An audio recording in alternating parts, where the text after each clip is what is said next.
Hello students, आज मैं आपके लिए, जैसे कि आप सभी स्टूडेंट्स को मालूम होगा कि स्कोर मैक्स जो विंग है वो दो तरह के डिफरेंट कोर्सेज़ को रन करता है। पहला रेगुलर कोर्स, जिसमें बच्चों को 8, 9, 10th के लिए स्कूल और बोर्ड लेवल से रिलेटेड उनको तैयार किया जाता है। उनके जो स्कूल का एकेडमिक पार्ट और जो बोर्ड एग्ज़ाम्स होते हैं उनकी प्रिपरेशन के लिए जो कॉन्सेप्ट फॉलो किया जाता है उसको रेगुलर कोर्स कहते हैं। स्कूल और बोर्ड एग्ज़ाम्स के अलावा भी कई ऐसे एग्ज़ाम्स होते हैं जिनको 9, 10th लेवल पर परफॉर्म किया जाता है। कुछ ऐसे कॉम्पिटिटिव एग्ज़ाम्स होते हैं जिनको फॉलो किया जाता है स्टूडेंट्स के थ्रू। गवर्नमेंट ऑफ इंडिया कई बार इस तरह के एग्ज़ाम्स को कंडक्ट करती है जिसके through various kind of benefits, scholarship के टर्म्स में या समथिंग एल्स, इस तरह का कुछ हमारे पास बेनिफिशियल एग्ज़ाम्स कराते हैं। तो उसी कैटेगरी में कुछ 10th क्लास से रिलेटेड जो इम्पोर्टेंट एग्ज़ाम हैं वो generally NTSE, national talent search examination और ओलंपियाड्स एग्ज़ामिनेशंस, कुछ ऐसे एग्ज़ाम्स हैं जिनकी प्रिपरेशन इस स्कोर मैक्स विंग के थ्रू कंडक्ट किया जाता है, प्रिपेयर कराया जाता है उन स्टूडेंट्स को जो 9, 10th अपीयर्ड है और इस तरह के वेरियस कॉम्पिटिटिव एग्ज़ाम्स को फेस करना चाहते हैं।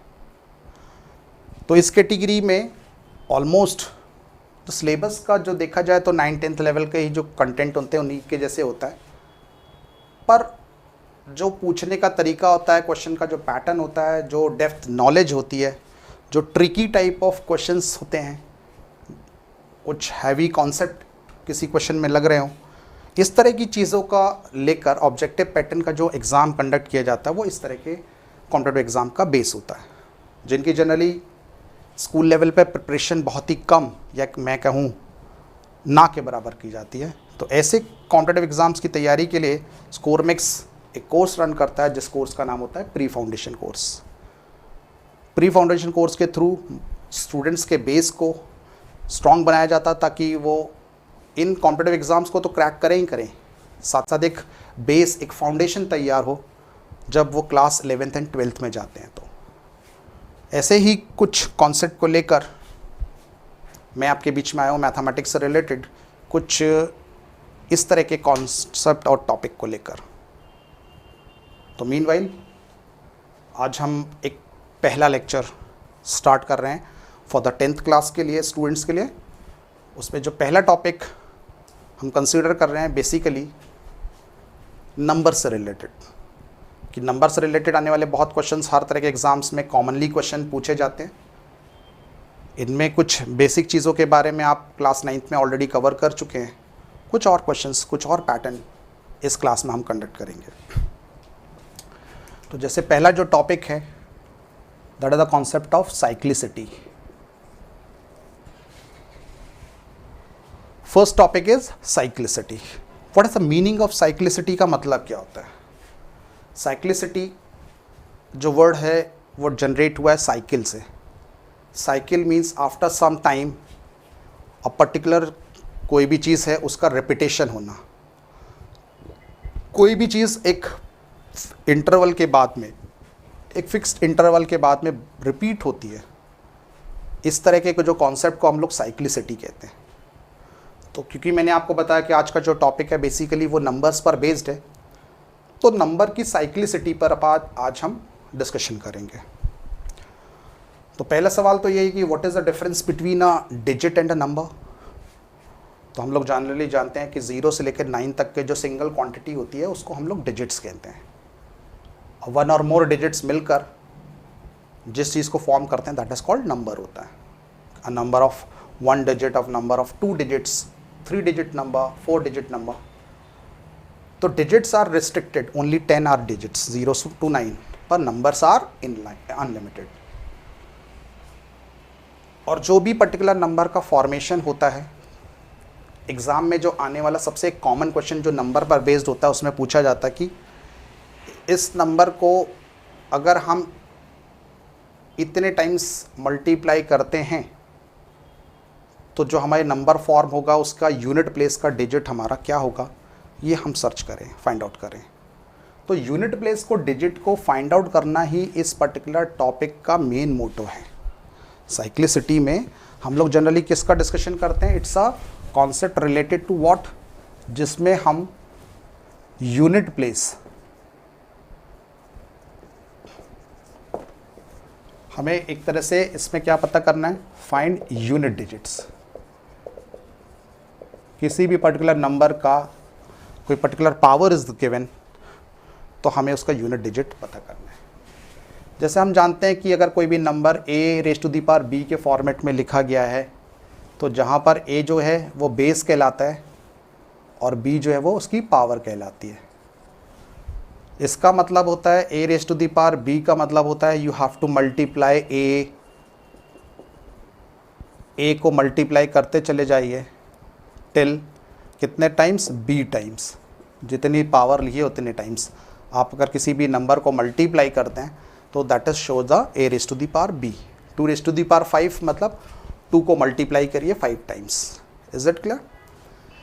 तो दो जब इस तरह के पावर नोटेशन के जो नंबर टर्म्स में दिए रहते हैं, उनको आपको क्या करना है, you have to say that कि आपको ये चेक करना कि a को पावर b आने पर, b टाइम्स लिखने पर जो फाइनली हमारे पास जो यूनिट प्लेस का डिजिट मिलेगा, इस जो नंबर फॉर्मेशन होगी इसका यूनिट प्लेस का डिजिट क्या होगा, तो वो हम देखते हैं इसमें कैसा कॉन्सेप्ट होता है। तो ज़रा ध्यान से देखिए पहले इस पैटर्न को कि अगर मान लीजिए 1 का स्क्वायर या सपोज 1 का पावर अगर 1 करा जाए तो दैट इज़ आंसर इज़ 1। 1 का स्क्वायर करने पर भी 1 मिलेगा, 1 का क्यूब किया तो भी आंसर 1, 1 की पावर 4 लिया तो भी ये रिजल्ट 1 एंड सो मैनी 1। तो हर बार देख रहे हैं कि पावर कुछ भी हो, रिजल्ट हमेशा हमारे पास 1 आ रहा है। पैटर्न हम 2 के साथ में फॉलो करें, 2 की पावर 1 तो 2, 2 की का स्क्वायर दैट इज़ 4, 2 का क्यूब 8 और 2 की पावर 4 16 होता है। तो यूनिट प्लेस का डिजिट अपन को क्या मिलेगा, 6 मिलेगा। Is it clear? Unit place का डिजिट 6 मिलेगा। 3 के पैटर्न को फॉलो करें तो इसमें आप देख रहे हैं कि और अगर हम 2 की पावर 5 कर लें तो हमें वैल्यू मिलेगी कितनी, 32। एंड डिजिट कितना हमारे पास, एंड डिजिट अपन को जो मिला है दैट इज़ 2 मिल रहा है। एंड डिजिट कितना मिल रहा है, 2 मिल रहा है। यानी फिर से वो रिपीट होना शुरू हुआ। अगर 2 की पावर 6 लेंगे तो आपको मिलेगा 64, आखिरी डिजिट फिर से 4 आपको मिल रहा है। Is it clear? तो 2 4 8 6 देन 2 फिर 4 क्या होगा, आप देख रहे हैं कि इसमें हर एक पावर में वही डिजिट प्रोवाइड हो रहा है, चाहे कोई भी पावर ले लीजिए। और इसमें जो पहली पावर पे जो रिजल्ट हमको यूनिट डिजिट 2 मिल रहा है, वही 2 कब मिल रहा है, एंड डिजिट 2 जब हमने 5 पावर ली है। मतलब आफ्टर 4 पावर के बाद 1 2 3 4 के बाद में फिर से वो चीज़ रिपीट हो रही है। 2 डिजिट जो है वो आफ्टर 4 पावर्स के बाद में फिर से वो यूनिट प्लेस का डिजिट 4 रिपीट होना शुरू हो रहा है। चलिए पैटर्न फॉलो करें और चेक करें व्हाट अबाउट फॉर 3 के लिए। तो 3 की पावर 1 3 है, 3 का स्क्वायर 9 है, 3 का क्यूब 27 है। मैं हाईलाइट करके लिख रहा हूँ यूनिट प्लेस डिजिट को, है ना। 3 की पावर 4 होता है अपने पास 81। 3 की पावर 4 इज इक्वल्स टू 81। तो आपने that is a 1 unit place digit. और 3 की पावर अगर 5 कर दी जाए तो आपके पास आ जाएगा 243। क्लियर? 3 की पावर 1 3, फिर 9, फिर 7, फिर 1, फिर से 3। इसका मतलब 3 में भी 1 2 3 4 प्लेसेस के बाद में फिर यूनिट प्लेस रिपीट हो रहा है। क्लियर? इसी तरह से अगर हम बात करें 4 की पावर 1 तो 4 का स्क्वायर 16, 6 आया, 4 का क्यूब 64, फिर से 4 आ गया। इसमें 2 डिजिट के बाद फर्स्ट की 4 की पावर 1 का वही आंसर है यूनिट प्लेस का जो 4 की पावर 3 का है। इसका मतलब ये हुआ दैट इम्प्लाइज कि वी कैन से कि हम ये कह सकते हैं कि इस पर्टिकुलर टर्म में 2 पावर्स के बाद में रिपीटेशन शुरू हो रहा है। तो this is a concept of cyclicity. इसको हम ये कह सकते हैं कि साइक्लिसिटी ऑफ 1 है। साइक्लिसिटी ऑफ 2 4 है, cyclicity of 1 is equals to 1, मतलब हर 1 पावर के बाद में रिपीटेशन हो रहा है वही डिजिट का, जो डिजिट पहले आया था वो एक डिजिट के बाद फिर से वही आ रहा है। इसमें साइक्लिसिटी ऑफ 2 मतलब 2 की डिफरेंट पावर्स लेने पर हर 4 पावर्स के बाद में डिजिट का, यूनिट प्लेस का डिजिट रिपीट होता है। इसी तरह से साइक्लिसिटी ऑफ 3 की अगर मैं बात करूं तो साइक्लिसिटी ऑफ 3 तो आपको जो है वो हर 4 पावर के बाद में, तो इसकी साइक्लिसिटी भी कितनी है आपके पास 4 है। इसी तरह से अगर साइक्लिसिटी ऑफ 4 की बात करूं तो आंसर में मिलेगा मुझे 2। क्यों? क्योंकि हर 4 वाले में 2 पावर के बाद में डिजिट क्या रिपीट हो रहा है, यूनिट प्लेस का डिजिट, तो साइक्लिसिटी ऑफ 4 कितना हो गया, दैट इज इक्वल्स टू 2 हो गया। तो साइक्लिसिटी का मतलब ये होता है कि कौन सा डिजिट जो है कितनी पावर्स के बाद में उसका यूनिट प्लेस का डिजिट आपको सेम मिलने जाएगा। This is the concept of cyclicity. Is it clear? तो साइक्लिसिटी जो है उन पर जो भी रिसर्च की गई है उनके रिजल्ट्स कुछ इस तरह से हैं, बात समझेंगे अपन कि कुछ डिजिट्स के लिए क्या रिजल्ट आ रहा है और कुछ रिजल्ट्स इन डिजिट्स के लिए क्या हो सकता है। तो ये कॉन्सेप्ट ऑफ साइक्लिसिटी है। आई थिंक सो यहाँ तक का भी समझ में आया होगा। अब हम बात करते हैं कि मान लीजिए यूनिट प्लेस को जो डिजिट हमें पता करना है, क्लियर, उसके लिए जो कॉन्सेप्ट वेरियस निकाले गए तो 3 कैटेगरी स्पेशली बनाई गई है। 3 कैटेगरीज हैं। फर्स्ट कैटेगरी है ऐसे डिजिट्स, कुछ ऐसे डिजिट्स हैं जिनकी साइक्लिसिटी 1 होती है, वो डिजिट्स जिनकी साइक्लिसिटी 1 होती है। साइक्लिसिटी सिर्फ 1 होगी, 2 होगी या 4 होगी, इसके अलावा कोई भी साइक्लिसिटी नहीं होती, ये ध्यान रखिए, 1, 2 और 4, ठीक है। तो हम सबसे पहले देखते हैं कि कौन से ऐसे डिजिट्स हैं जिनकी साइक्लिसिटी 1 होती है। तो साइक्लिसिटी 1 को लेकर जिनकी साइक्लिसिटी 1 है, ऐसे कौन कौन से डिजिट होंगे, तो आंसर में आपको मिलने वाला है कि ऐसे डिजिट्स जिनकी साइक्लिसिटी 1 होती है वो digits are 0, 1, 5 and 6। These are the digits and digits जिनकी साइक्लिसिटी 1 होती है। साइक्लिसिटी 1 होने का मतलब दिस इम्प्लाइज, मतलब ये हुआ कि 0 की पावर कितनी भी कर दी जाए आखिरी में रिजल्ट 0 मिलता है। 1 की पावर कितनी भी कर दी जाए, पॉजिटिव पावर है ना, पॉजिटिव पावर कंसिडर कर दिया है, तो रिजल्ट हमेशा n जहाँ पे कोई भी, मान लीजिए सपोज या नेचुरल नंबर इज देयर, कितने बार भी रिपीटेड हो, 1 बार 2 बार 10 बार, आपको एंड डिजिट हमेशा 1 ही मिलेगा। क्लियर? इसी तरह से 5 के लिए 5 की power n is equals to भी 5 होता है और 6 की power n is equal to 6 होता है। यह आप ध्यान रखें इस ब्लॉक को, ये 4 डिजिट 0, 1, 5 और 6 इनकी साइक्लिसिटी 1 होती है। एग्जाम्पल के तौर पे समझें कि जैसे मान लीजिए आपसे पूछा गया कि 10 का पावर 7 कितना होता है, तो आंसर 0 ही आएगा, पावर कितनी भी ले लें। 10 की पावर 343 कितना होगा, आंसर 0 है। 10 मतलब आखिरी का डिजिट अगर 0 है तो उस पर्टिकुलर टर्म में, है ना, अगर बोल दिया जाए कि 430 है, इसकी पावर 786 है, तो उसका रिजल्ट भी 0 आएगा। एंड डिजिट 0, कितनी भी पावर हो, answer is 0। Is it clear? ये फर्स्ट आपका जो ब्लॉक है उसके लिए। सेकंड जो डिजिट दिया है वो 1, तो 1 एंड डिजिट 1 हो, जैसे मान लीजिए आपका 21 है या ओनली 1 है या 21 है, 31 है, 41 है, कोई भी, उसकी पावर आपने अगर 6 करी है या जो भी है, what ever the answer, and digit is always 1 रहेगा, कि 1 की साइक्लिसिटी 1 होती है। मतलब like for any power always ये 4 डिजिट ऐसे हैं, 0, 1, 5, 6, याद रखिए 0, 1, 5, 6 के एंड डिजिट कितनी भी पावर कंटेन करेंगे आप, रिजल्ट में हमेशा आपको 1 ही मिलेगा। Similarly for the other examples के लिए बात अगर मैं करूं कि अगर आपको 431 दे दिया जाए, उसकी पावर 2086 कुछ भी कर दिया जाए, तो आंसर यूनिट प्लेस का डिजिट 1 ही मिलेगा। सेम फॉर 5 के लिए, ये आप देख ही सकते हैं कि 5 की पावर 1 5 होता है, 5 की पावर 2 25, 5 का क्यूब 125 होता है।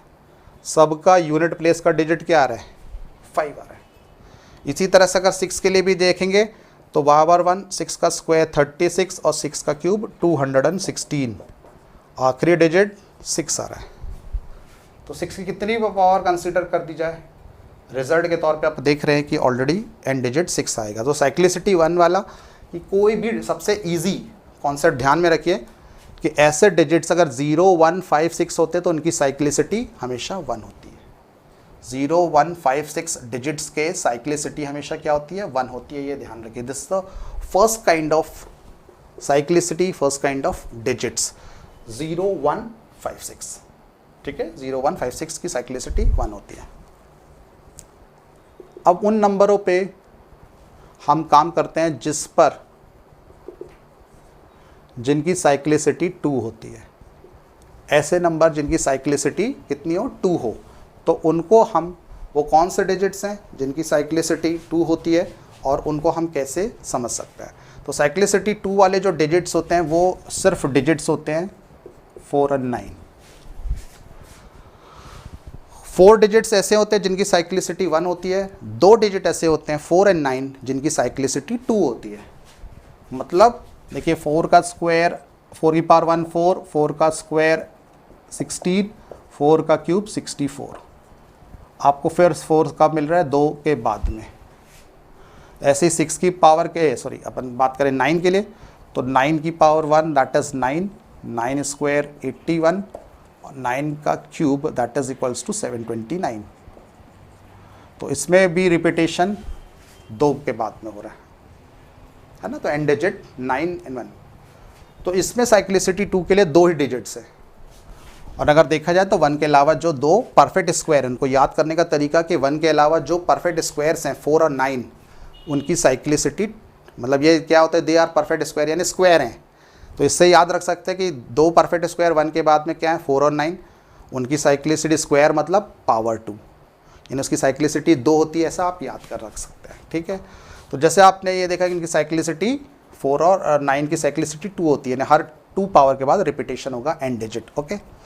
इसमें एक रूल याद रखिए आप कि अगर 4 की पावर अगर हमारे पास इवन मिलता है, सिंटेक्स याद रखें, 4 की पावर अगर हमें इवन मिलता है तो एंड डिजिट हमेशा 6 होता है, एंड डिजिट हमेशा क्या होगा, 6 होगा। और अगर 4 की पावर हमारे पास ऑड होती है तो रिजल्ट में आपको हमेशा 4 ही मिलेगा, ठीक है। ऑन डिजिट और ऑड डिजिट होगा, ऑड पावर होगी तो हमारे पास एंड डिजिट 4 मिलेगा, और अगर इवन पावर होगी तो डिजिट 6 मिलेगा। ये आप ब्लॉक ध्यान रखिए। इसी तरह से अगर हम बात करते हैं 9 के लिए कि 9 की अगर पावर इवन होगी तो रिज़ल्ट में हमेशा हमें 1 मिलेगा। 9 की अगर इवन पावर होगी तो हमेशा रिज़ल्ट 1 होगा। और 9 की पावर अगर हमारे पास एक ऑड नंबर होती है, लाइक 1 है 3 है, तो आपको 9 ऐसा यूनिट प्लेस पर मिलेगा। तो ये 2 ब्लॉक आप ज़रूर से ध्यान रखें। This is for 4 and 9 digits. And digit 4 और 9 होगा तो उसके लिए हमारे पास वर्किंग का तरीका हमारे पास ये रहेगा। इज इट क्लियर, बात समझ में? दिस इज साइक्लिसिटी फॉर 2 के लिए। आपको सबको समझ में आ रहा है ये क्लियर? तो ये दोनों ब्लॉक याद रखें। फिर तीसरी कैटेगरी होती है वो ऐसे नंबर जिनकी साइक्लिसिटी कितनी होती है, 4 होती है, जिनकी साइक्लिसिटी 4 होती है। फॉर एग्जाम्पल अगर मैं बात करूं साइक्लिसिटी 4 के लिए कौन से नंबर बचते हैं जिनकी साइक्लिसिटी एग्जैक्टली 4 आती है, तो बचे हुए नंबर्स 0, 1, 5, 6 हो गया, 4, 9 हो गया, कौन सा बचा 2, कौन सा बचा 3, कौन सा बचा 7, कौन सा बचा 8। 2, 3, 7, 8 वो डिजिट्स हैं जिनकी साइक्लिसिटी 4 होती है। साइक्लिसिटी 4 होने का मतलब क्या है? साइक्लिसिटी 4 होने का मतलब होता है कि दैट इम्प्लाइज कि वी आर टेलिंग कि हर 4 पावर के बाद में एंड डिजिट रिपीटेड मैनर में मिलेगा आपको, हर 4 पावर के बाद में। First, fifth, fourth, second, sixth power के जो एंड डिजिट्स होंगे they are the same one. तो साइक्लिसिटी 4 के इसमें कोई स्टैंडर्ड रूल नहीं है, पर यह कि डिजिट्स स्टैंडर्डाइज वही रिपीट होते हैं, वही चीज़ें बार बार रिपीटेड मैनर में आती हैं। जैसे अगर आप देखा जाए तो 2 के लिए हमेशा पावर 1 करेंगे तो 2, पावर 2 करेंगे तो 4, पावर 3 करेंगे तो 8, पावर 16, यही 4 डिजिट 2 ये पावर के फॉर्मेट में 1, 2, 3, 4, 5, 6, 7, 8 इस तरह से आपका रिजल्ट में मिलेगा।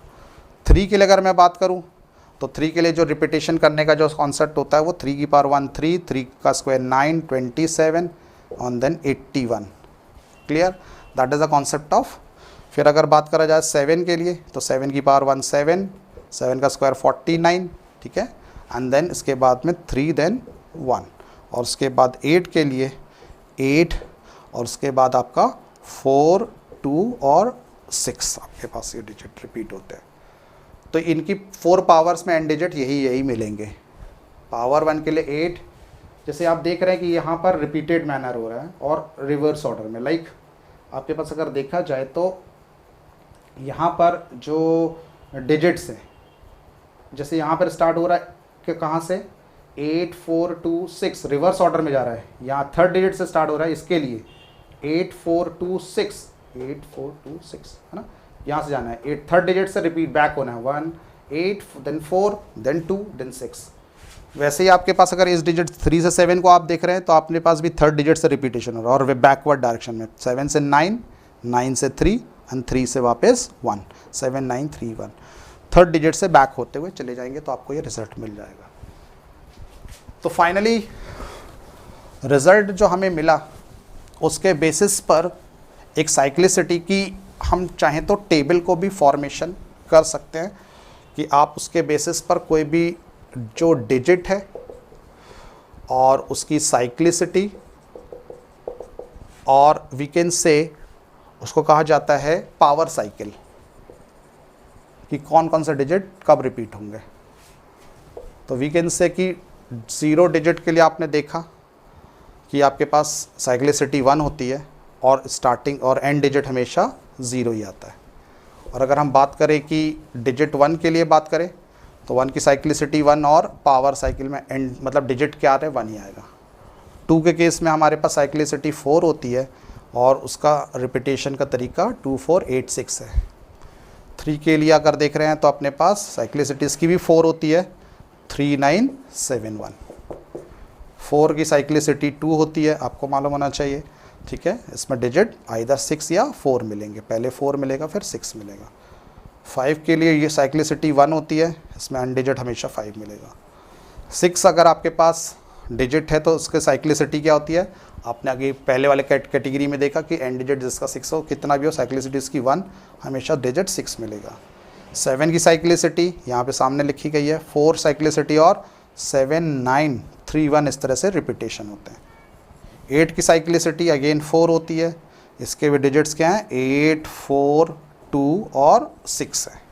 और 9 की साइक्लिसिटी आपको बताया गया था, 9 की साइक्लिसिटी में आपके पास डिजिट का रिपीटेशन के चांसेस अपने पास 2 टाइम्स होते हैं। पावर 1 पे 9, पावर 2 या इवन पर आपके पास जो है रिजल्ट ऑफ 1 आता है। तो ये साइक्लिसिटी से रिलेटेड एक बेसिक टेबल है जो आपको मालूम होना चाहिए कि कौन सा डिजिट। आप देख रहे हैं कि इसमें 1 1 1 1 4 4 2 1 1 4 4 2 1 1 4 4 2 1 1 4 4 2 1 1 4 4 2 1 1 4 4 2, इस तरह की साइक्लिसिटी का स्टैंडर्ड 0 to 9 में अपन को ये फॉलो होता है। और ये पावर साइकिल बताता है कि एंड डिजिट उसमें क्या मिलेगा आपके पास। क्लियर। अब इस पर बेस्ड कुछ ऐसे एग्जाम्पल्स अपन देख लेते हैं, जैसे एक कॉन्सेप्ट हमें क्लियर होगा कि क्वेश्चन में कैसे पूछे जाने वाले क्वेश्चन में पूछने का तरीका एक ही होता है, इसका यूनिट प्लेस का डिजिट बताइए, इसका यूनिट प्लेस का डिजिट बताइए। अब यूनिट प्लेस का डिजिट में हम एग्जाम्पल के तौर पे कंसिडर करें कि किस तरह से एग्जाम्पल आ सकते हैं कि यूनिट डिजिट पूछा जा रहा है किसका, find the unit place digit of 3 की पावर 54। 3 की पावर 54 के लिए हमें क्वेश्चन पूछा गया है। अब देखिए सॉल्व करने का तरीका जो हमें फॉलो करना चाहिए वो कैसा होना चाहिए। इसमें सॉल्व करने का जो तरीका है उसको आप ध्यान से समझ लीजिए, ये आपको हमेशा हर तरह के क्वेश्चंस में फॉलो करना है। सबसे पहले तो अपन ने देखा कि जिसका साइक्लिसिटी, अगर ये डिजिट्स हम पेयरिंग जैसे हम बना ले कि आपके पास एक जो पेयर है जो फर्स्ट कैटेगरी थी साइक्लिसिटी 1 के लिए तो वो 0 1 5 6 था, सेकंड कैटेगरी में 4 और 9 थे, और थर्ड कैटेगरी में आपके पास 2 3 7 8 थे डिजिट्स। अगर एंड डिजिट इनमें से कोई आ रहा है, आपको ये तो पता चला कि जो सेम होता है वही रिपीटेड डिजिट होता है, 4 9 के केस में आपके पास डिजिट में सिर्फ 2 ही इवन और ऑड का केस लगेगा। क्लियर? और इनके लिए अपन को वर्किंग करना पड़ेगा। फॉर एग्जांपल अगर मैंने आपसे पूछा कि 3 की पावर 54, जिनकी साइक्लिसिटी 4 होती है उनके लिए क्या करना होता है? साइक्लिसिटी जिनकी 1 है वही डिजिट्स, साइक्लिसिटी जिनकी 2 है उनमें पावर इवन है या ऑड है, उसके बेसिस पे डायरेक्ट रिजल्ट। क्लियर?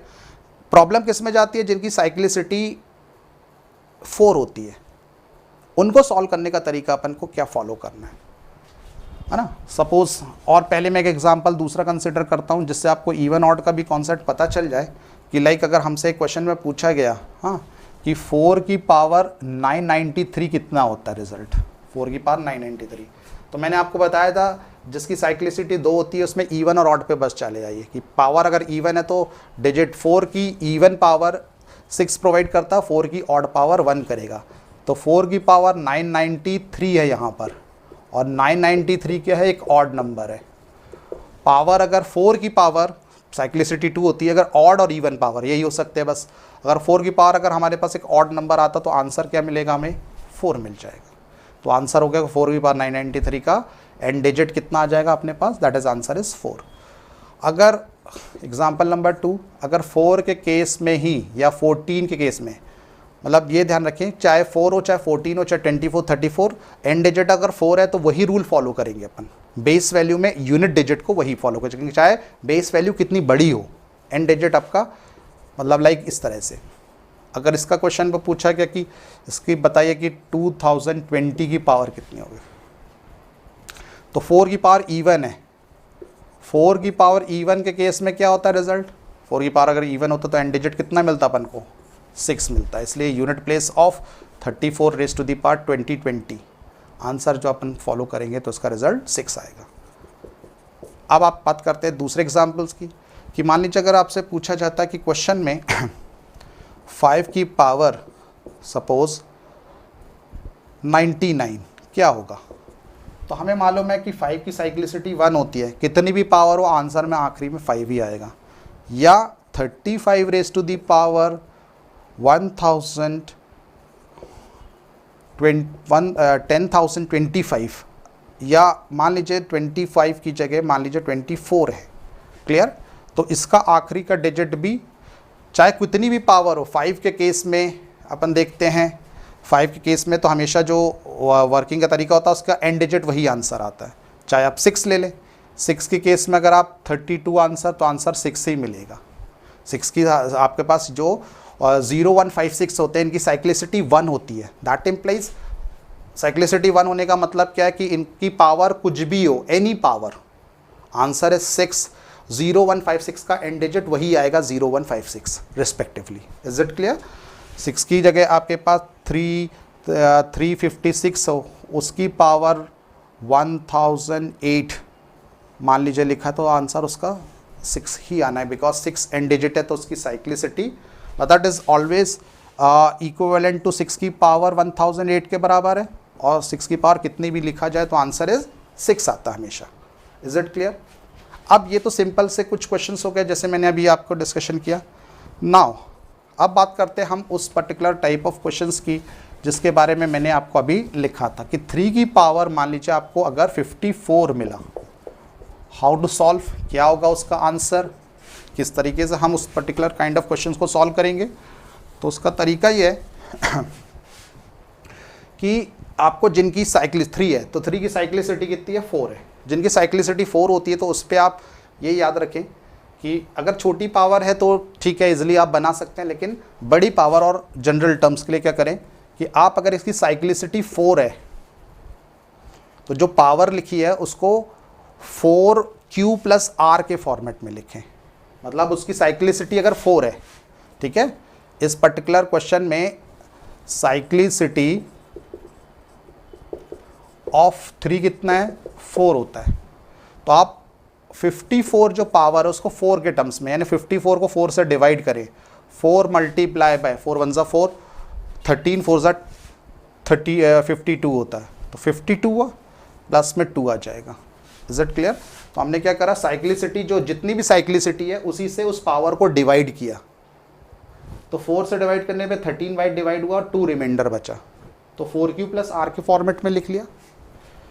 क्योंकि हर 4 पावर के बाद में डिजिट सेम रिपीट होगा, तो इसमें जो QR है ना, मतलब सॉरी BQ का जो पावर होता है, BQ के टर्म्स में जो लिखा गया रिजल्ट, उसमें पावर अगर मान लीजिए हमारे पास सपोज हर बार 4 पावर के बाद में डिजिट रिपीट होता है, तो ये जितने टाइम्स भी 4 पावर का पेयर ग्रुप रिपीट हुआ है, इसके लिए तो डिजिट हमेशा बार बार वही आएगा। इसमें ये होता है कि आपके पास जो फाइनली जो BQ का टर्म होता है वो उसके लिए रिस्पॉन्सिबल नहीं होता है, जो यूनिट प्लेस के लिए रिस्पॉन्सिबल होता है वो रिमाइंडर होता है। तो आपने इस पार्ट को क्या कर देना है, स्किप कर देना है। जो उसका रिमाइंडर का पावर है, रिमाइंडर का जो डिजिट है, आप उसको ले आइए फाइनली। मतलब 3 की पावर 54 का एंड डिजिट वही होगा जो 3 की पावर 2 का होगा।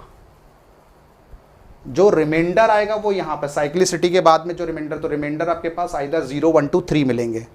You know the Euclid division algorithm, so उसके base law Euclid division lemma, इसके बेसिस पे आप जानते हैं कि अगर 4 से किसी नंबर को डिवाइड करेंगे तो रिमाइंडर, पॉसिबल रिमाइंडर्स क्या, 0, 1, 2, 3 आएंगे। तो और उसके बेसिस पर तो 3 का स्क्वायर कितना होता है, 9। तो फाइनली 3 की पावर जो 54 होगी उसका एंड डिजिट कितना आएगा, 9 आएगा। इज इट क्लियर, बात समझ में आई। अगर हम बात करते हैं कि एग्जाम्पल नंबर 5 कि 7 की पावर, मान लीजिए आपसे पूछा जाता है कि 1002 का रिजल्ट बताइए, 7 की पावर 1002 का रिजल्ट कितना होगा, है ना। 7 रेज़ टू दी पावर 1002 कितना होगा। तो हम जानते हैं कि साइक्लिसिटी ऑफ 7 कितना है, 4 डिजिट्स के बाद में रिपीट होता है, 4 होता है साइक्लिसिटी, 7 की साइक्लिसिटी 4 होती है। Clear.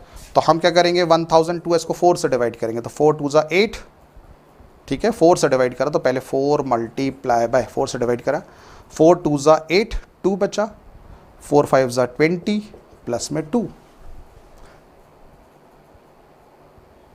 And 0 is also 250 times multiply होगा, 4 से डिवाइड करने में 250 टाइम्स डिवाइड होगा और रिमाइंडर कितना आएगा, 2 आएगा। तो हम जैसे फॉलो करते हैं इसके हिसाब से हमारे पास जो रिमाइंडर होता है वही उसकी फाइनल रिजल्ट होगा। तो 7 का स्क्वायर कितना होगा, 49। इसका मतलब एंड डिजिट कितना हो गया, एंड डिजिट अपन को मिला दैट इज इक्वल टू 9। तो 7 की पावर अगर हमें 1002 है तो उसका भी एंड डिजिट हमें कितना मिलेगा, यूनिट प्लेस का डिजिट दैट इज 9। रिमाइंडर ले लेना और उसके बाद आपको 7 की पावर 2 पे, तो 7 की पावर 2 पे सेकंड पावर पे कितना मिलेगा, एंड डिजिट 3 होगा तो 3 और 4th पावर होगी तो 1 आंसर में मिलेगा। इज इट क्लियर, बात समझ में आ रही है। इसी तरह से कुछ और एग्जाम्पल्स अपन फॉलो करें कि मान लीजिए थोड़ा सा डिजिट को हम बढ़ा देते हैं, मान लीजिए डिजिट, नंबर ऑफ डिजिट्स का जो कॉन्सेप्ट है वो सपोज बढ़ जाता है कि अगर हमें कैलकुलेट करना कि 13 की पावर 35 कितना रिजल्ट प्रोवाइड करेगा, तो 13 की पावर 35 वही रिजल्ट प्रोवाइड करेगा जो 3 की पावर प्रोवाइड करेगा। और 3 की साइक्लिसिटी क्या होती है, 4 होती है।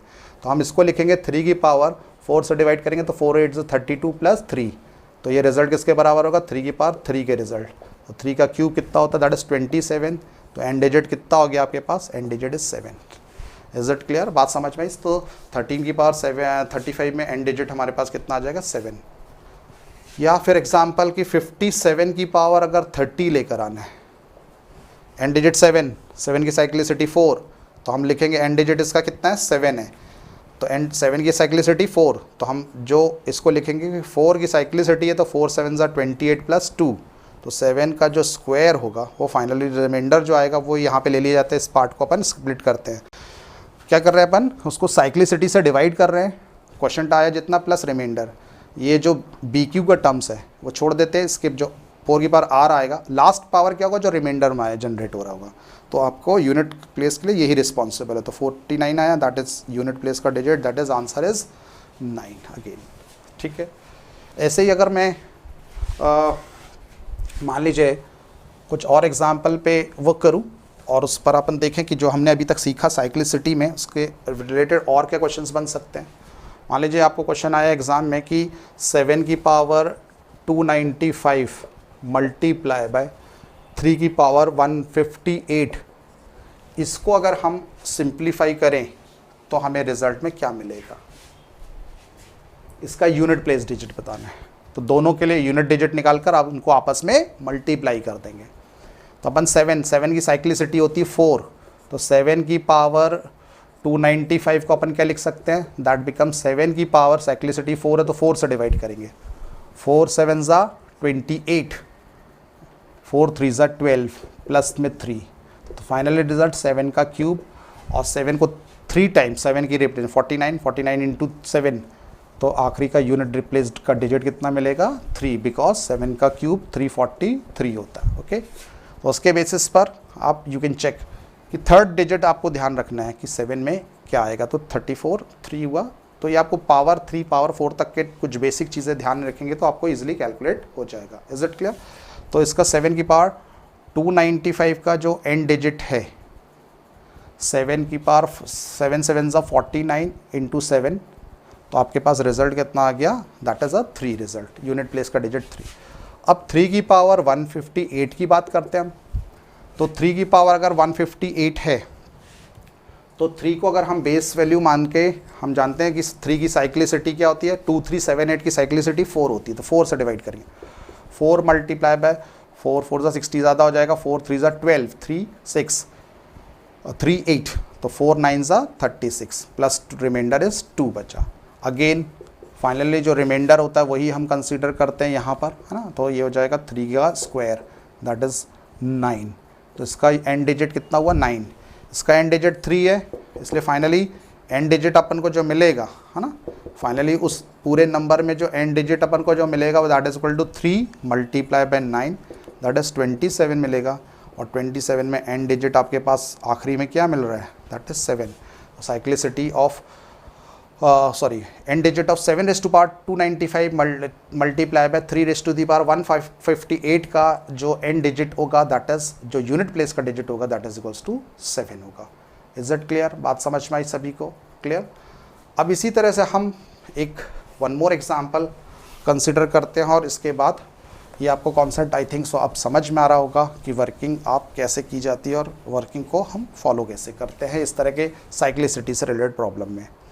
अगर मान लीजिए क्वेश्चन आ जाए कि 3 की पावर 1001 मल्टीप्लाई बाय 7 की पावर 1002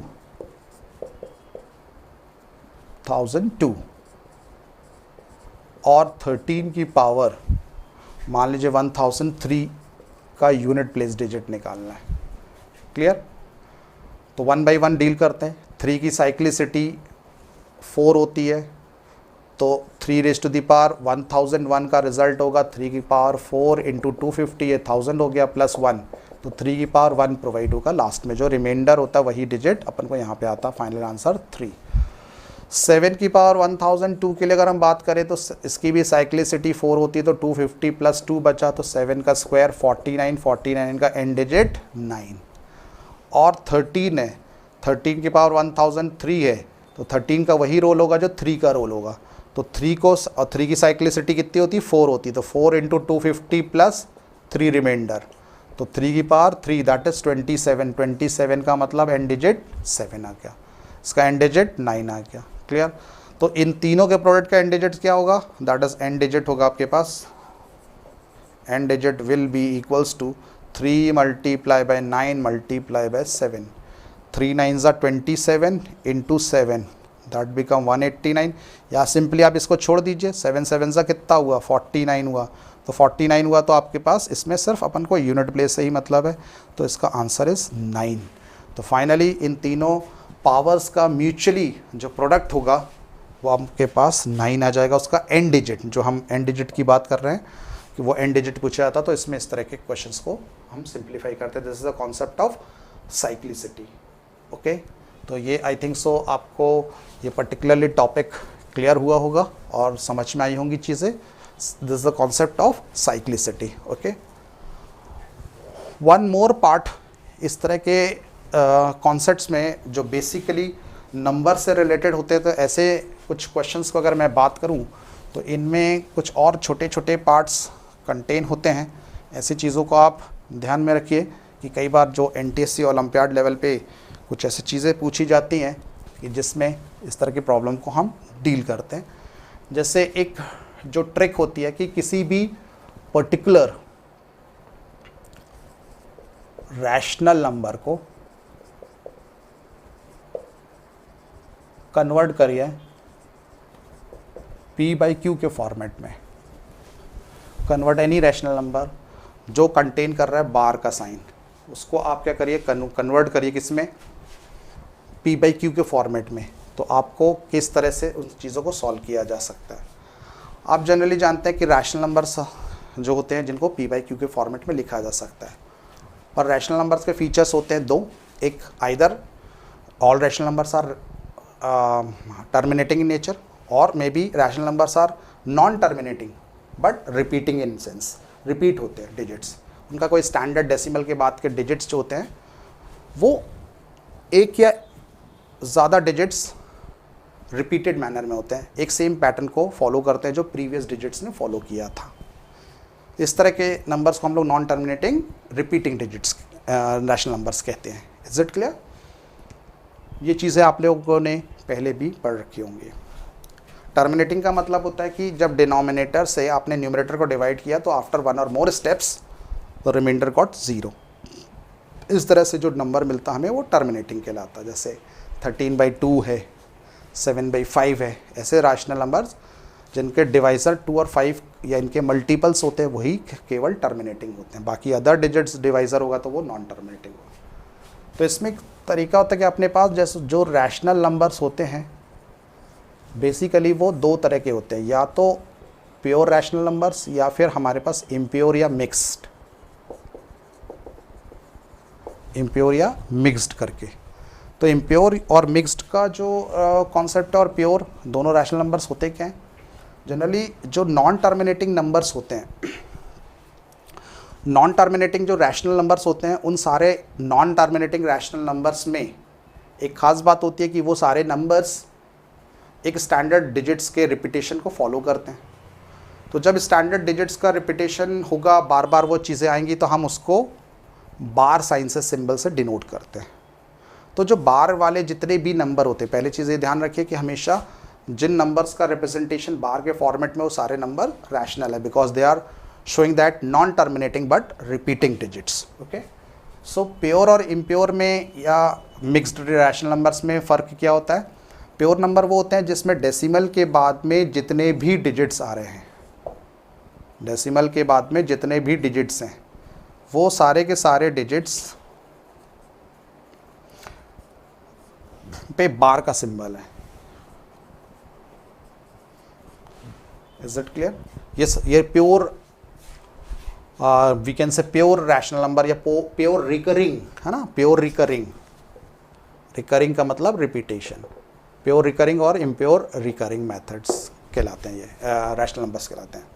इम्प्योर या मिक्स्ड का मतलब होता है कि डेसिमल के बाद में जो डिजिट दिए गए हैं उसमें से कुछ डिजिट्स पे बार है, कुछ डिजिट्स पे बार नहीं है, इसको इम्प्योर या मिक्स्ड कहते हैं। लाइक इस तरह के नंबर कि 4 पे है और बार का सिंबल हमेशा ध्यान रखिए एंड डिजिट पे रहेगा, एंड की तरफ। ये नहीं होगा कि बार के बाद में कोई डिजिट आ जाए। बार का मतलब रिपीटेड मैनर, अब कब खत्म होगा हमें नहीं मालूम, तभी तो वो बार का सिंबल लगाया क्योंकि बिकॉज ये बार बार रिपीट हो रहा है। पर कितने टाइम्स रिपीट हो रहा है इसकी कोई क्वांटिटी नहीं, इनफाइनाइट टाइम्स होता है। सो हमेशा बार का सिंबल एंड बिट डिजिट पर रहेगा। क्लियर? तो कुछ ऐसे नंबर्स जिनमें बार का सिंबल एंड डिजिट्स पर जो लगा हुआ है दैट इज वो कुछ पर है डेसिमल के बाद, कुछ पर नहीं है, इस तरह के नंबर्स को अपन को क्या कहते हैं? That is known as, we are call it as impure और मिक्स्ड रिकरिंग डिजिट्स। तो how to convert in a particular P by Q format? तो उसका वैसे तो ट्रेडिशनल मेथड आपने क्लास 9th में कर लिया होगा, लेकिन क्या इसके लिए कोई एक शॉर्टकट ट्रिक है जिसके बेसिस पर directly we can use, directly result पर हम पहुंच सकें? Yes, is it clear? होगा, बिल्कुल होगा। उसके लिए हमें जो ट्रिक है वो ये है कि इसके एक फॉर्मूला होता है P बाई Q के फॉर्मेट में, दैट इज टोटल वैल्यू, बार और नहीं लगाना कुछ भी, टोटल वैल्यू जो भी दी गई है उसमें आपको कुछ भी कंटेन नहीं करना है, मतलब ना बार डेसिमल को छोड़कर, है ना। एक तरह से अपन को विदाउट बार और डेसिमल साइन कुछ भी यूज़ नहीं करना है, इस तरह से minus total value means particular जो रिजल्ट दिया गया है उसका वैल्यू माइनस वो वैल्यू को अपन को सब्ट्रैक्ट करना है जिस पर वैल्यू हैवेंट बार, जिसमें बार का सिंबल नहीं है। टोटल वैल्यू हैवेंट बार, बार का सिंबल जिस पे नहीं है उस पूरे वैल्यू को आपने माइनस करना है। और डिनोमिनेटर पे क्या करना है, वो डिवाइडेड बाय डिनोमिनेटर पे वो आएगा कि number of nines for digits having bar and followed by number of zeros for digits not having bar main thing after decimal।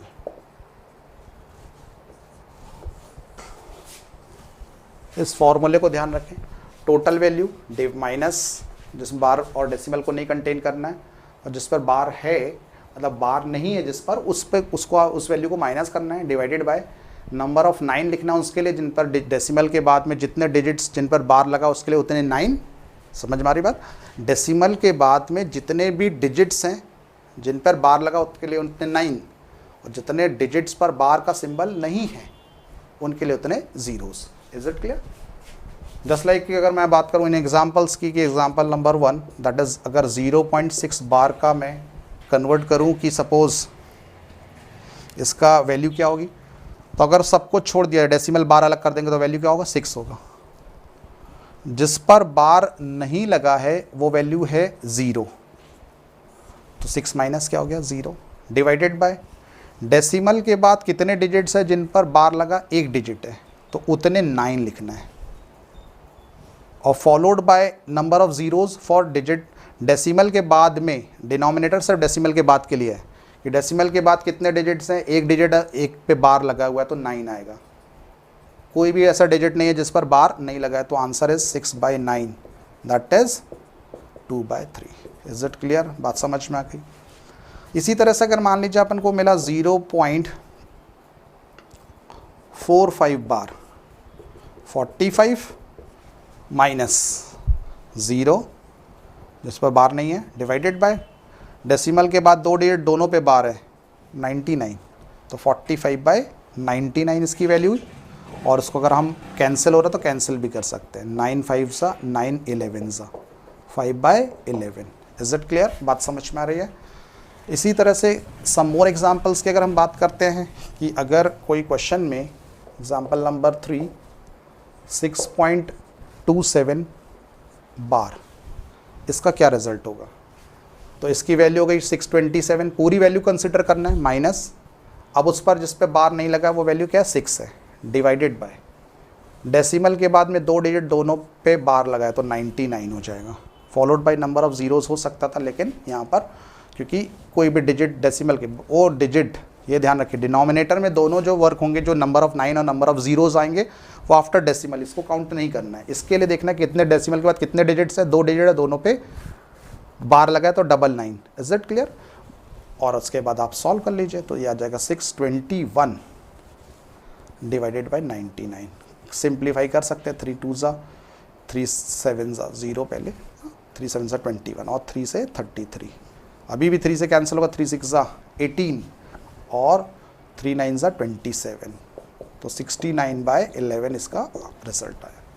ऐसे ही कुछ और एग्जाम्पल आप कंसीडर कर सकते हैं। मान लीजिए अपन के पास क्वेश्चन में मिलता है 21 पॉइंट, ठीक है, 1 2 3 बार, क्लियर? तो इसका रिजल्ट क्या हो जाएगा 21 1 2 3 माइनस 21, क्योंकि जिस पर बार नहीं है वो 21 है, क्लियर? ओवरऑल वैल्यू में देखना, ऊपर वाले वैल्यू पे काम करेगा, नीचे वाले में डेसिमल के बाद के डिजिट्स पे काम करेगा। डेसिमल के बाद डिजिट 3 है, तीनों पर बार लगा तो 999, तो इसको आप माइनस कर लीजिए, रिजल्ट आ जाएगा लाइक 2 हो गया, 2 में से 2 गया 0 हो गया, 1 1 2, ठीक है। Divided by 999। आगे फर्दर आप सिंप्लीफाई कर सकते हैं बिकॉज ये दिख ही रहा है कि ऑलरेडी इनका डिजिट सम 6 आ रहा है, तो 3 से कैंसिल होगा, तो 3 3 7 ज़ा 21 नहीं डिवाइड हो रहा है, फिर 3 3 ज़ा 9, 3 4 ज़ा 12 डिवाइडेड बाय 333। ठीक है, तो ये रिजल्ट अपन को इस तरह से मिलेगा। अब वो एग्जाम्पल एक दो देख लेते हैं जिसमें इम्प्योर वाला भी, ये सारे प्योर है ना, जिस पर डेसिमल के बाद सारे डिजिट्स पर बार। मान लीजिए अपन कंसिडर करते हैं कि रिजल्ट में कि 1.546 या भी सिर्फ 54 रखते हैं, ओनली बार एट 4 पर है, तो इसका रिजल्ट देखिए क्या मिलेगा। इसकी वैल्यू हो जाएगी पूरी 154 माइनस जिस पर बार नहीं है वो वैल्यू 15, इन पर बार नहीं है, डेसिमल कुछ अलग करके सर वैल्यू पे बात कर रहे हैं अपन, ठीक है, डेसिमल बार कुछ नहीं, तो 154 माइनस में 15, ये 154 पूरी वैल्यू, 15 वो वैल्यू जिस पर बार नहीं है, डिवाइडेड बाय, अब डेसिमल के बाद के डिजिट्स पे बात करें तो डेसिमल के बाद 2 डिजिट है, एक पे बार है, तो पहले बार पे वर्क करना है। बार के लिए 9 और विदाउट बार डिजिट्स के लिए 0। एक डिजिट है जिस पर बार लगा तो एक 9, एक डिजिट ऐसा जिस पर बार नहीं है उसके लिए एक 0, तो रिजल्ट आ जाएगा आपका 154 minus 15 divided by 90, that is 139 divided by 90। Is it clear? तो आपको जो है इससे आपको रिजल्ट मिल जाएगा इस तरह से। एक मान लीजिए एक और एग्जांपल की बात हम करते हैं, एग्जांपल नंबर 6 देख लीजिए। एग्जांपल मान लीजिए 27.525 बार इस पर है, तो रिजल्ट क्या होगा 27,525 माइनस 275, क्योंकि बार जिस पर नहीं है वो 275 वैल्यू, डिवाइडेड बाय 3 डिजिट्स है, 2 पे बार लगा हुआ तो 99, एक पे बार नहीं लगा तो 0, दैट बिकम, इसको माइनस कर लीजिए जो आपका रिजल्ट आ जाए, लाइक 5 में से 5 0, 12 में से 7 गया 5, दैट इज इधर पे आ गया आपके पास 4, 4 में से 2 गया तो 2 और 27 डिवाइडेड बाय 990, 0 से 0 कैंसिल, ये पर्टिकुलर डिजिट नहीं कैंसिल हो रहा, तो 2725 divided by 99 is the final answer. तो ये कॉन्सेप्ट आई थिंक सो आपको समझ में आया होगा, जो वर्किंग किसी भी पर्टिकुलर डेसिमल के बार वाले नंबर को किस तरह से हम कन्वर्ट करते हैं उन क्वेश्चंस में जिसमें बेसिकली इस तरह का कॉन्सेप्ट दिया जाता है कि आप इस पर्टिकुलर में जिसमें बार के टर्म्स में जो रैशनल नंबर्स होते हैं उनको हम डायरेक्टली कैसे p/q के फॉर्मेट में कन्वर्ट कर सकें। एक बार एग्जाम में ये क्वेश्चन आ चुके हैं ऑलरेडी कि अगर आपसे एक क्वेश्चन पूछा जाए कि अगर x की वैल्यू सपोज 0.7 बार है तो what is the value of 2x की वैल्यू कितनी होगी। ऑब्जेक्टिव पैटर्न का क्वेश्चन था जिसके 4 ऑप्शंस आर गिवन थे। तो आई थिंक सो कि हो सकता है कि शायद आपको ये लगे कि इस पर्टिकुलर एग्जाम्पल में हम लोग जो कंसिडर कर रहे हैं कि इसका डबल करने पे 7 का डबल 14, दैट मीन्स 1.4 बार हो सकता है इसका आंसर। चेक करें क्या रिजल्ट आ रहा है। जैसे हम देख रहे हैं x की वैल्यू 0.7 बार है, 0.7 बार का अगर हम p/q फॉर्मेट निकालेंगे तो 7 माइनस 0 डिवाइडेड बाय 9 होगा, दैट इज 7/9 हो जाएगा। क्यों? क्योंकि वही जो अपने रूल फॉलो किया शॉर्टकट ट्रिक से। तो 2x अगर x की वैल्यू 7/9 है तो 2x कितना होगा, 2 7 14/9 हो जाएगा। Is it clear? इसलिए 2x कितना हो जाएगा, 14/9 हो जाएगा। अब 14/9 को अगर हम डेसिमल फॉर्मेट में कन्वर्ट करें, देखिए तो 9 1 9.5 बचा, 0 9 5 45, फिर 5 बचा, फिर 0 9 5 45, फिर 45, फिर 45, that implies result is 1.5 bar. 5 repeat हो रहा है इसलिए 5 पे बार का सिंबल लगा दिया। तो 2x की अगर x के लिए 0.7 बार है तो ज़रूरी नहीं कि 2x डबल होगा उसका, तो रिजल्ट आ रहा है 1.5 बार, 5 के ऊपर बार लगा हुआ है सिंबल में। तो आई थिंक सो ये आपको समझ में आया होगा कि इसमें आप ज़रूर से पहले सिंप्लीफाई करके देख लें इस तरह के क्वेश्चंस को। जब आपको सिंप्लीफाइड फॉर्मेट मिलता है तब अपन इसको फॉलो करें। एक एग्जाम्पल इसी डेसिमल फॉर्मेट से रिलेटेड आपको एग्ज़ाम में मिला हुआ था कि इस तरह के क्वेश्चंस की सिंप्लीफाइड वैल्यू क्या होगी। जैसे एक आंसर क्वेश्चन दिया गया था कि अगर हम उसको सिंगल नंबर में कन्वर्ट करें, किसको 0.34 बार और 0.34 बार, लेकिन बार एट 4 ओनली, तो इस तरह के क्वेश्चंस का जो फाइनली रिजल्ट है वो क्या मिलेगा अपन। तो इस तरह के क्वेश्चंस के लिए आप P/Q का फॉर्मेट हो सकता है आप डेवलप करें और वो बताएं। मैं एग्जांपल बता रहा हूँ कि आपको पहले अगर आपका जो हो सकता है दिमाग स्ट्राइक करें कि हम इसको P/Q के फॉर्मेट में बदल लें कि दैट इज 34/99 हो जाएगा, है ना, 34 - 0 डिवाइडेड बाई 99, प्लस इसके लिए अगर बात करें तो ये 34 माइनस में 3 डिवाइडेड बाय 9 इन 0, यानी ये रिजल्ट आ जाएगा अपने पास क्या 31/90, और ये आया 34/99। फिर आपको क्या करना पड़ेगा 90 और 99 का एलसीएम निकालना पड़ेगा, तब आप जाएंगे उस रिजल्ट पर कि फाइनली क्या होगा।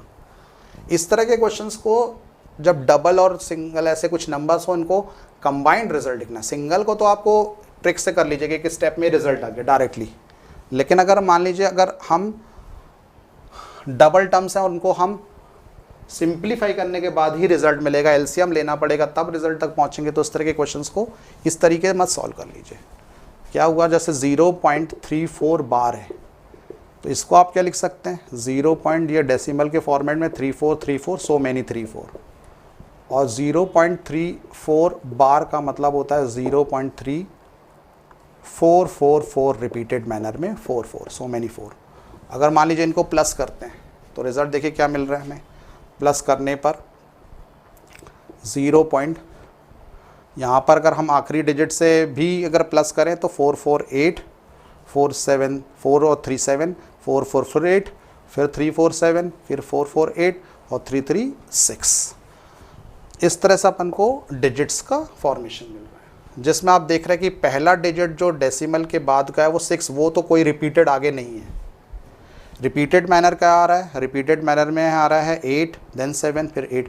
स्टार्टिंग कहाँ से रिपीटेशन हो रही है 8 से, और 87 इस तरह से अपन मान रहे हैं कि that is the digits are repeating in manner, तो हमारे पास 87 पे बार आ जाएगा। तो इसका फाइनली रिजल्ट जो मिला है ना, तो 0.34 बार प्लस 0.34 बार, 4 बार एट 4 ओनली, तो इसका जो रिजल्ट है वो 0.687 बार आ गया, 7 पे सिर्फ बार है।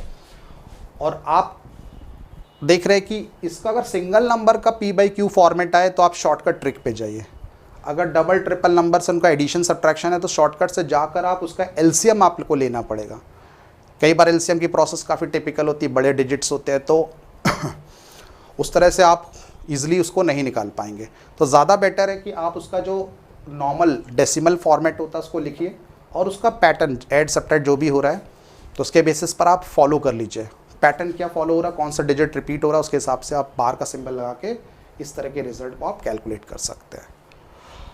तो दिस इज़ वी कैन से कि हम उस कॉन्सेप्ट के बारे में डिस्कशन कर रहे थे कि कोई डेसिमल या जो रैशनल नंबर्स हैं जो बार के फॉर्मेट में, उनको P/Q के फॉर्मेट में हम किस तरीके से लिखा जा सकता है। तो ये एक वो तरीका था जिसमें हम P/Q के फॉर्मेट में हम लिखे जाने के मेथड को शॉर्टकट ट्रिक मेथड से किस तरह से सिंप्लीफाई कर रहे हैं, ये आज हमने देखा। Is it clear?